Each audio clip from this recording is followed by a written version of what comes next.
Hey there! Today I've got 3 simple but really eye-catching product photography ideas using just one light source. If you're a beginner, this will be super easy to recreate and you'll be surprised how cool your portfolio shots can look. For a shot like this, the product itself is very important. That's the whole idea, the colors, the transparency.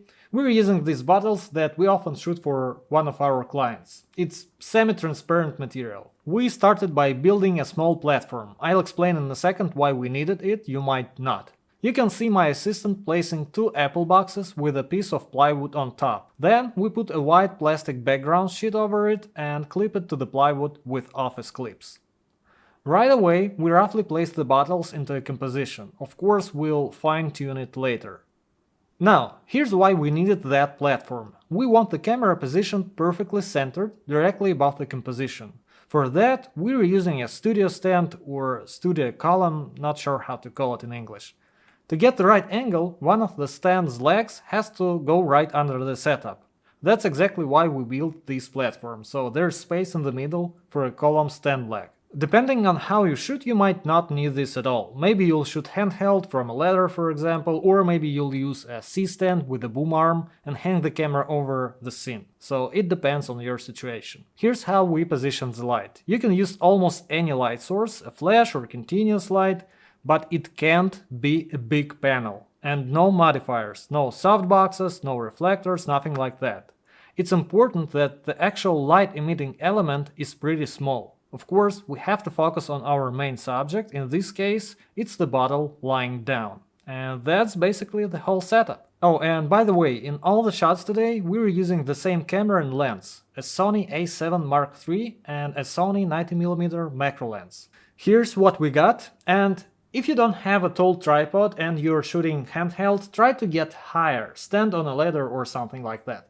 The distance to the subject really matters here. If that's not an option or you don't have the right lens and you're shooting with a wide angle lens, just keep in mind that image will look a bit different. It can still look cool, just different. Tall objects like these bottles or whatever you're shooting will start to lean near the edges of the frame with wide angle lens. So you'll need to experiment and see what works for you. Second idea. We actually shoot this kind of image pretty often, both for clients and for our own social media. The shadows here are a bit unusual, and that's exactly what grabs attention. It looks different.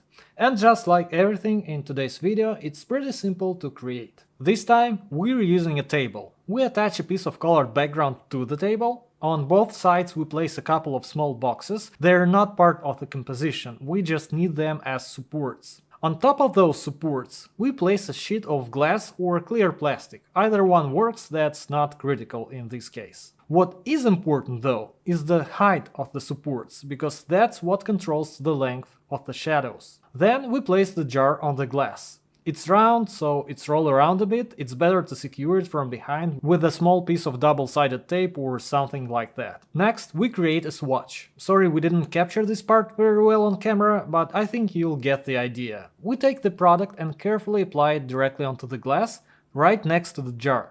Since the camera will be positioned above, it will look like the swatch is actually underneath the jar. The camera is mounted on a studio stand above the scene again, and we are still using just one light source, but this time it's not bare. We are using a small softbox, 45 by 45 centimeters. We also add 2 reflectors to fill in the shadows. Any white material will work fine. One reflector goes on the opposite side of the softbox, the second one goes to the right of the softbox. And that's basically the whole setup. We focus on the jar and take the shot. Here's the result.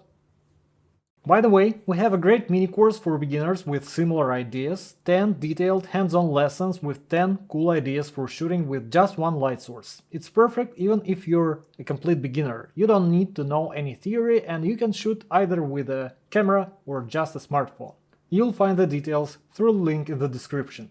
Alright, and the last idea for today is the simplest one. It's actually very convenient to shoot right after the previous setup, because the camera position is almost the same, we are using the same table and the same light with that 45 by 45 softbox. Just like in the first example, the object itself really matters, but this time it's not about the material, it's about the design. The whole idea is to play with the product's design elements. We attach a colored background to the table. Obviously, it should work well with the color of your main subject. Then we take a white strip that we cut from an old background. We size the strip so it matches the stripe on the product. The light is the same as before, same 45 by 45 softbox, but this time we place it on the opposite side. We position it slightly above the subject at an angle like you can see on the screen right now.